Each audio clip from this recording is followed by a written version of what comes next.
Kabaklitas! With Tita Cora and Kapitana Sisa. Same, pero iba! We are number 106.7 Energy FM. Pangga, wag mong sabihing radyo. Sabihin mo! Yon! Sa magandang umaga pa rin po, Metro and Mega Manila. Kapiling nyo pa rin po ang dalawang yung tsahin. Ano nakakaloka. Simula ngayong araw na ito ay alas 10 na po tayo mapapakinggan hanggang alas 12 ng tanghali. Nakakaloka yun. Pero since ito mga oras na ito ay pa-lunchtime rin naman at kung wala kayong ginagawa, medyo naboboard kayo. Well, kung hiling nyo lang din naman mag-tongits at iba pa, well, tara na sa Game Zone. Fun Billy Bubble sa Game Zone dahil you can play real tongits with real people for free. May chance ka rin pwede makasplit over 34 million pesos ng papremyo at makakuha ng 14,640 pesos sa daily cash prize. Mare, ang makukuha ang cash credit ay pwede mo nang gamitin panlaro sa kahit anong game. Kaya rin itong i-cash out kaya may dalawang event araw-araw. Nako, G ka na ba? Ay, G! Nako, visit gzone.ph sa kanilang social media accounts sa kanilang Facebook, Instagram at TikTok na may username na @TaraGameZone. Kung G ka na sa tongits, Tara Game Zone. Tandaan, ang gaming dapat fun lang. Visit pancor.ph/regulatory or you can email them at keepitfun@pancor.ph. Promo runs from January 1 to December 31, 2025. EGLD reference number MKTG, ayan, 2024-2564. Panggatandaan na gaming is for 21 years old and above only. Gambling can be addictive and learn when to stop. Learn when to stop. And then I stop, diba? Nakakaloka. Ay, Mari, nakatutok sa atin ngayon. Sino? Gusto ko yun. Itong si Doc Nielsen. Ayan, Doc Nielsen Guanzon. Na busy daw ngayon. Ito kaibigan to ni Lassie Marquez, Mare. Ay, talaga? Si Kuya Lassie. Busy siya ngayon para sa event niya daw na Brave the Cat Hair Donation Day. Alam mo, ang ganda ng kalooban nito. Biruin mo, nag-put up siya ng isang event para mag-donate ng buhok. Gagawing wig para sa mga cancer patient. And we love that. Yung correct, mga pagkakawang gawa. Mabuhay kayo. At ang mga kalalakihan sa Cavite, Mare, nakatutok din sa atin ngayon. Itong si tropa daw na si Gina Palye, Enrera Dolindo, Maria Inberga Amor. Ang pagbati ay mula kay Jose Garcia dyan sa Cavite. Ay, hello po sa inyo lahat dyan. Sa mga taga 13. Ayan, Cavite, hello po sa inyo dyan. Hello din. At syempre sa mga taga Paliparan. Yes. Hi po, magandang umaga sa inyong lahat. Ay, last na, Mari, gusto ko lang pasalamatan si Tita Mayet de la Rosa. Yes, Tita Mayet. Ayan. Mayet. Ang mga kasuotan ay Mayet de la Rosa. Gusto ko lang pasalamatan kasi, Mare, pinayagan niya akong bumisita dyan sa Via Apia last Saturday. Hello po sa inyong lahat. Sa lahat ng mga taga Via Apia. Diba? Ang bongga. Yes. Diba? Thank you so much, Tita Mayet. We love you. Correct. And see you soon. Eto na sa ating Baklitas! Sa Shubi Entrata, Mare. Etrata. Shubi Entrata nag-deactivate ng ex dahil sa video daw di umaning kumakalat na pagsabi niya ng iyaw kay Vice Ganda. Talaga ba? At ngayon ay viral na. Naging usap-usapan na naman si Shubi Entrata dahil sa pag-deactivate niya ng ex sa dating ex Twitter account. Ang pakiramdam tuloy ng mga Marites, Mare, ay mukhang hindi kinaya ng young actress ang kaliwat ka ng pangbabash. Bashing. Kaya naman baka ito ang dahilan ng kanyang pagbubura ng kanyang lumang content. Correct. Kung nung nakaraan lamang, Mare, nag-viral ang dating niyang live video na ipinapakita ang pagsuporta sa dating Pangulong Rodrigo Roa Duterte. Ngayon naman ay may isa pang old video ang biglang pinagpiestahan online. Ito ay yung jojowain o totropahin. Yes. Vlog ni Shubi na nabanggit ang ilang kasamahan ngayon sa noontime show na It's Showtime. Kabilang na sila Bong Navarro, Jong Hilario at Vice Ganda. Mare, ito na. Sina Bong at Jong, Mare, ay parehong totropahin daw ni Shubi. Pero nang mabanggit ang pangalan ni Meme Vice Ganda, ay nandiri si Shubi at napasa magsabi ng ew. Mababasa sa comment section, Mare, ang hate comments at pagkadismaya kay Shubi, pero may mga nagtatanggol din sa kanya. Tsaka ano na yun? Gano'n na ba katagal yung jojowain totropahin? Medyo matagal na yan. Nakakaloka. Parang yung panahon na yan na, if I'm not mistaken, di ba? Parang 2019 pa yan.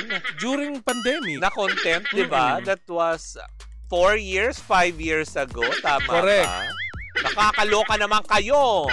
Tapos, diba? Sa bagay kasi sa social media, Mari, puro makalkal, hindi ba? Yan ang mga iniisip tuloy ng mga netizen kung yun ang dahilan ng pag-deactivate niya ng kanyang 2019 daw. Ng kanyang ex account. Diba? Samantala, kaugnay na balita, Mare, Vice ganda naman. Ayan, sabi niya, yung ginagamit daw siya. Ayan, tapos niloloko lang din siya. Mare, pala isipan ngayon sa madlang people kung sino ang pinatutungkulan ng unkabogable star na si Vice Ganda sa di umano'y paggamit at panluloko sa kanya. Saan na naman? Eto na nga. Sa episode ng It's Showtime, Mare, nitong Biyernes, isang contestant sa kanilang segment na Laro Pika ang nagsabi na isa siyang fan. Ng komedyante at nagtanong kung maaari siyang bumati. Sabi dito, pwede po ba akong bumati? Tanong ng contestant. Kaya contestant na kinilalang si Joteng kay Vice. Correct. Diretsahan naman siyang sinagot ng TV host at sinabing, yon lang naman pala. Ginagamit mo pa ako or ginagamit mo lang ako. Uutuhin nyo lang ako para kunwari, idol nyo ako. Di ba nga, Mare, eto na nga mga nakarang araw, nakikita naman natin na ang mga netizen may chika na itong si Shubi Etrata ginagamit lang itong si Meme Vice Ganda upang pag-usapan siya. Ang talaga ba? May mga chika pa nga na nagsasabi na tatanggalin ka na sa It's Showtime, chu-chu-chu. Which is bukas pag-uusapan natin dahil nagbitaw na ng pahayag itong si Papa O.J. Diaz sa dahilan kung bakit nga ba itong si Shubi parang tinanggal ba sa It's Showtime. Pero alam ko kasi, Mare, hindi naman siya regular doon. Parang alam ko hindi siya regular. Guest lang, diba? Guest lang talaga siya. Kasi possible kasi nga na kaya din posible kaya din siguro ito sinasabing tatanggalin na. Kasi nga, di ba, magsa-start itong gagawin nilang, yan ngayong collaboration nila, yung Hotel 88. Yes. Diba? So, magkakaroon pa, siguro tatamaan na yung mga schedule ng tanghali. May taping, may ganito, di ba? May ibang proyekto. Pero doon naman sa video, sabi ko nga, di ba? Dahil, di ba, kita mo naman itsura pa doon ni Shubi. Di ba? Ang layo sa Shubi na ngayon, na itsura niya ngayon. Kumaga, parang kung ano man yung mga nasabi niya dati, malamang hindi rin naman niya kasi ina-expect na tipong one day magmi-meet. After 5 years, magmi-meet pala sila ni Meme. Even hanay mo sila, Enrique Hill, Daniel Padilla, tapos biglang mabanggit si Sisa. Sinong hindi mapapaiw sa jujuwain mo si Sisa? Diba? Kami? Yung mga, lasunan kaming dalawa? Yung mga ganong aspeto na katulad yan sa mga kalalakihan na diba? Ano na tayo ni Rena? Congratulations sa first 3 hours. Hoy, Rena, bunga nga mo naman. Sabi nga ni Jenvic, sabi ni Jenvic de Leon, meron din siya sinabi. Sabi niya, diba, eto sabi ni, Jerwin de Leon, "Hay Baklita, sa kakaloka 2 oras sa pala kayo. Sagad na yan hanggang hapon." Uy, wag naman. Uy, baka mami marinig ng hindi. Okay na kami, diba? Nag-a-adjust pa yung mga bakla sa 2 oras. Mahirap. Pero kung almost 4 years, sa 1 oras ka lang, tapos bigla ka naging 2 oras, grateful naman po kami. Pero, sabi nga namin hinay-hinay. Sabi nga namin ni Kapitana Sisa kanina, maaari yung irereklamo natin ay pinapangarap ng iba. Hindi magrereklamo. Tama naman. Pero baka lang naman po.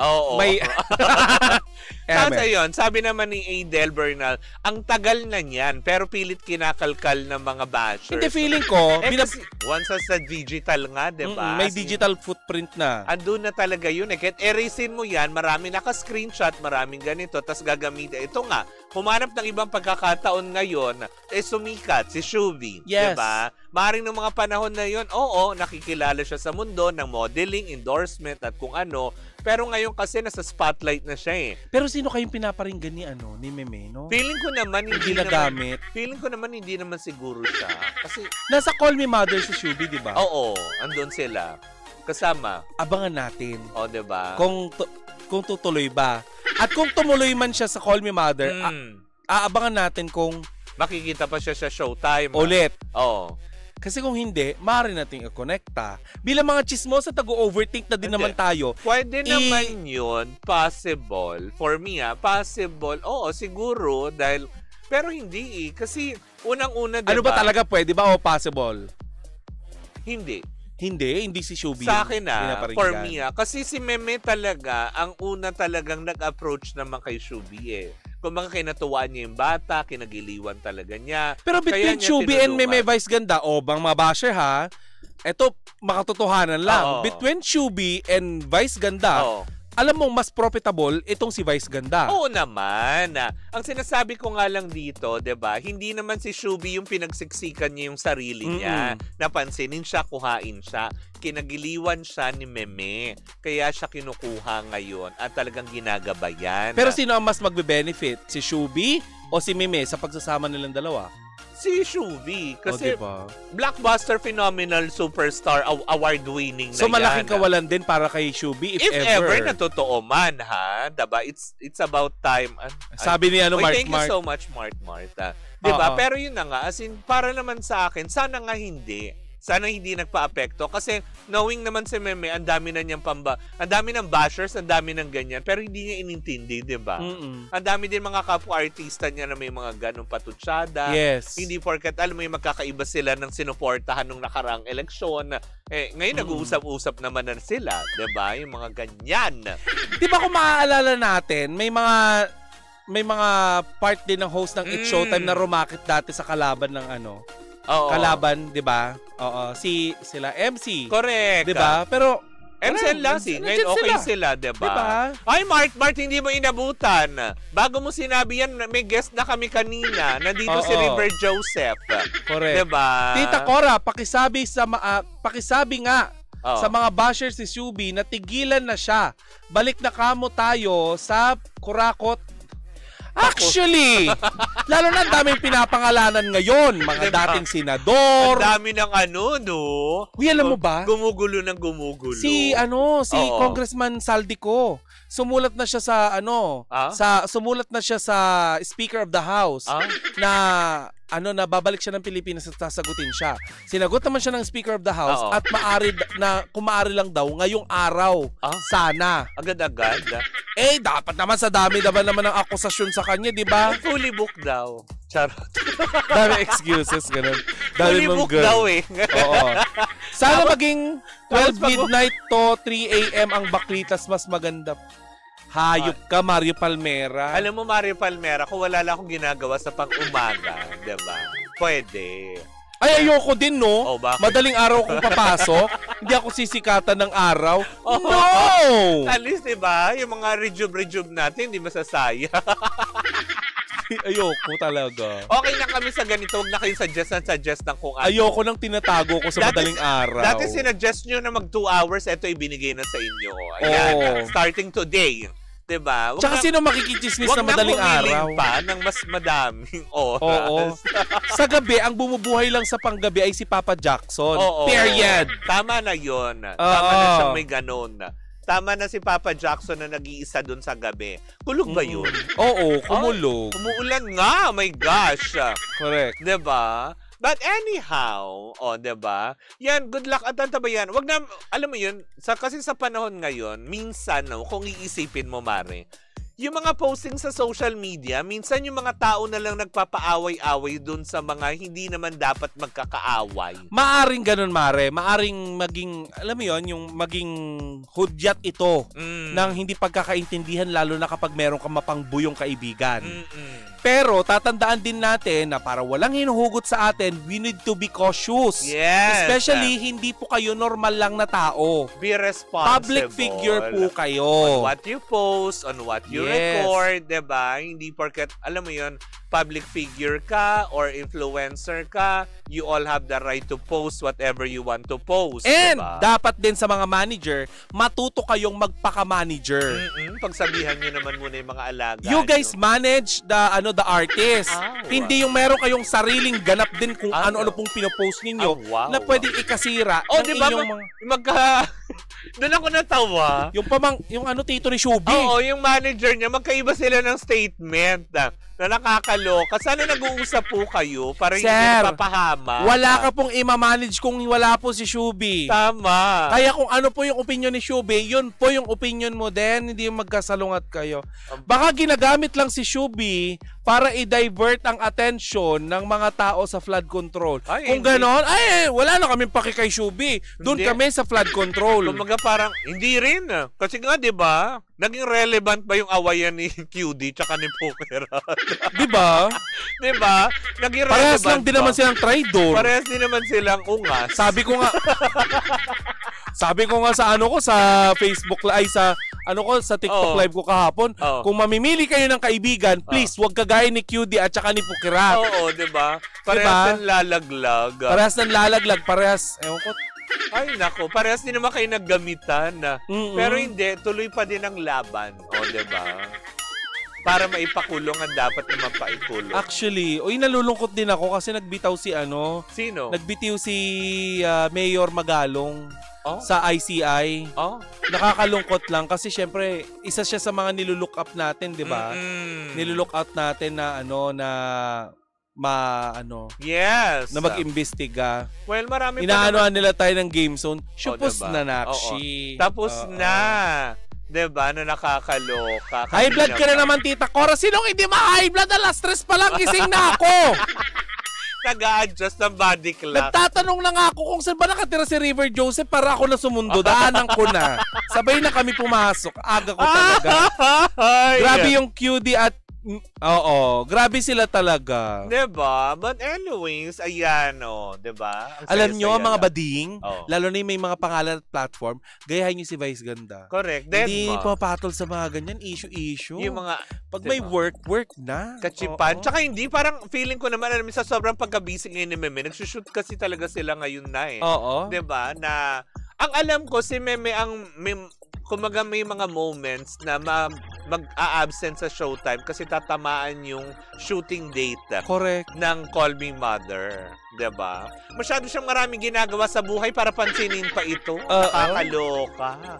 But anyways, ako mga panggayang po muna mga kaganapan ngayong araw na ito. Bukas at sa mga susunod pa mga araw, tandaan nyo, ang Baklitas alas 10 na ng umaga magsisimula. Hanggang alas 12 ng tanghali. 10 to 12 na. 2 hours na po tayo. Muli po ako po si Kapitana Sisa. At ako naman po si Tita Cora. And we are still same pero iba. Tuloy-tuloy pa rin po ang ating tugtugan. Siyempre, dito po lamang yan sa number 106.7 Energy FM. Pangga, wag mong sabihing radyo. Sabihin mo! Energy!